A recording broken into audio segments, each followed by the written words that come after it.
Hello everybody, it's me, GhostCritic, and I'm back with another of my Wednesday New Comic Book Day pull list videos.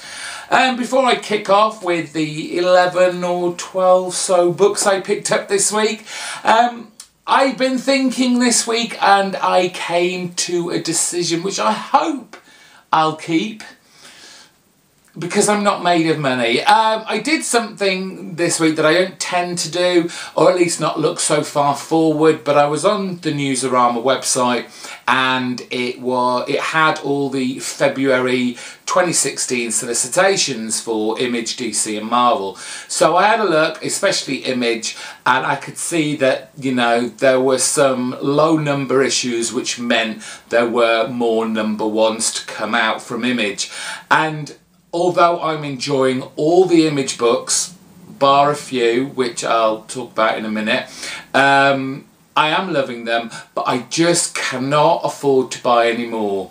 And so the decision I've come to regarding Image, at least, is that anything new that comes out now, if I'm interested and I hear great things from all you lot out there, is that I'm going to pick it up and trade.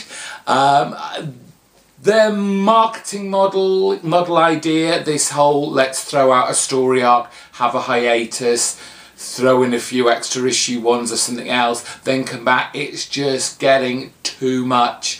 And as much as I try to win the Euro Million lottery every week, I don't, so I'm still not a multi-millionaire and I can't afford all these books, and cuts have got to be made, and my Image pull list is huge. You don't realise, and I would suggest anybody who is picking up Image books just to go and have a look and see how many that you are actually pulling.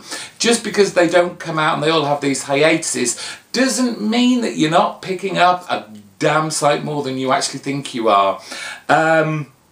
However, there are some Marvel titles coming up that I am very interested in picking up. I've said I really want to get back into the Marvel universe, and this all new, all different seems to be a good place to start, I guess, whether it will stick or not. So you will see a few extra Marvel titles. In fact, this week's pull list is heavily Marvel influenced, it has to be said. There is a couple, and I do really mean a couple, of DC books that are interesting me, but they're coming out next year. Len Wein on Swamp Thing, for example. I've got to pick that up. That sounds really great. So yeah, that's my idea. No more Image number ones. Whether I stick to that or not is another question. Let's just get the willpower going. Let's get it revving up. Help me out. Anyway, you came here to look at the books I got this week, and we're going to kick off with Image and issue 3 of Tokyo Ghost. Rick Remender and Sean Murphy, Matt Hollingsworth. Love this book. Nice post-apocalyptic sci-fi. Great art by Sean Murphy and Matt Hollingsworth on colours. Gorgeous. They've kind of gone from one extreme to another, very high-tech world, to this overgrown jungle kind of forest type area, and I love the romantic link between our two main characters, however distant one of them may be. But yeah, this is a good book and I'm glad I started picking that up. One that this is the last you'll see of it. I've kind of gone, right, this is always at the bottom of my pile to read. I'm just not that interested in it anymore. It kind of fluctuates, and I'm sorry, but Shutter issue 17 is the last issue of Shutter I am getting. So I'm already doing a good job at saving money. I've already dropped one title. Finally, for Image, only 3 books. If there's any young children in the room, please avert their eyes, because it's the variant cover of I Hate Fairyland. You can all see what that actually says. I just love the over-the-top violence of this. Scott Young and his kind of baby type characters. It just the juxtaposition of the two is just hilarious. It's I want to say it's lowbrow entertainment, and it is to some extent. I can switch my brain off and just let the violence ensue. And if this happens issue after issue after issue, I'm still happy. Right, let's move on to that big stack of Marvel that's come out this week. Star Wars issue 12. Looks like the gang, or at least most of them, are all back together in this issue. Great, as always, artwork by Stuart Immonen. He is a welcome artist after John Cassidy. I just love his attention to detail in our Star Wars universe. Brilliant. Extraordinary X-Men issue 2. This is the X title I'll be picking up of the slew that's bound to come out after this. But I really enjoyed issue 1. After having not been reading X titles for a long time, at least not ongoing ones, this is a great jumping on point if you're in the same position as me. It introduced you to all the characters. You felt, you know, it was that kind of introduction comic, especially made for new readers or lapsed readers. So I really enjoyed it. It's got Humberto Ramos on artwork and really suits kind of superhero X-Men title, so really enjoying this. Uncanny Inhumans issue number, where are we up to? Oh, we're only up to issue 2. I kind of liked the first issue. I really enjoyed the Zero issue that came out months ago, before Secret Wars came out, and it was just kind of getting back into the swing of these characters and what had happened out of issue 0 and how it was going to fit into our all new, all different universe. But I enjoyed it. I want to keep picking up, see where it goes.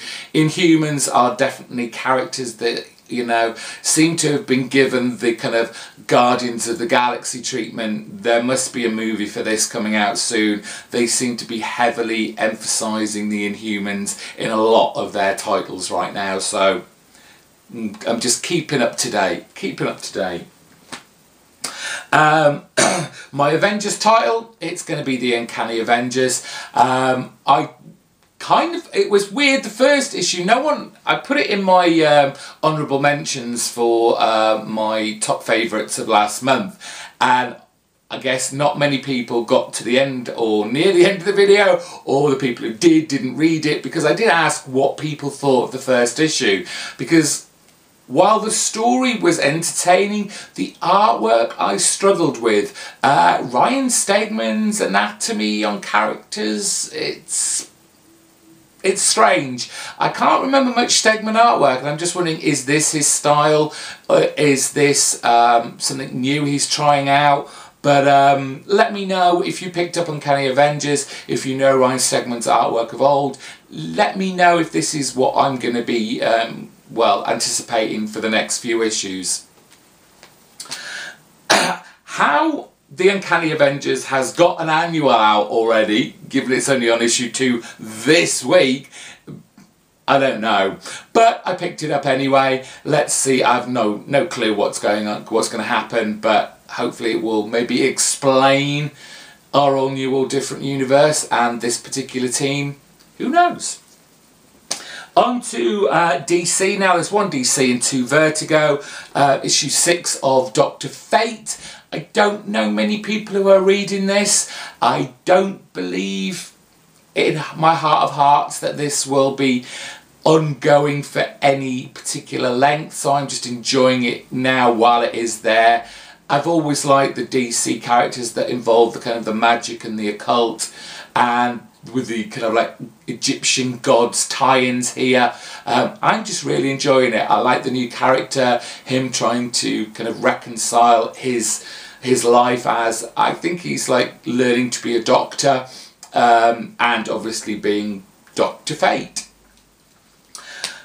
On to the Vertigo titles. Gail Simone's Clean Room issue number 2. I loved issue 1. Creepy as hell, and I'm expecting the same here. Oh, who knew Gail Simone was that creepy? I loved this. The artwork reminds me of Vertigo of old, and just the writing and the general uneasiness throughout it. I'm hoping for more. It's your best bet out of the horror comics that have come out from Vertigo. Survivors Club just didn't do it for me straight away. Clean Room did. And finally, Kurt Busiek's Astro City. It's up to issue 29, can you believe it? He has so many stories in his head, and I'm glad because they are always entertaining, enjoyable, and he is one of the masters at the one-issue standalone story. Just amazing how he does it time and time again. And they are my comics this week as I gradually lose my voice. It is wintry, it's dark, and I just need a coffee to warm myself up. So I will leave you. Let me know what you picked up in the comment section down below. Give this video a big thumbs up and subscribe if you're not already. Thank you for watching. Enjoy your comics this week. Bye bye.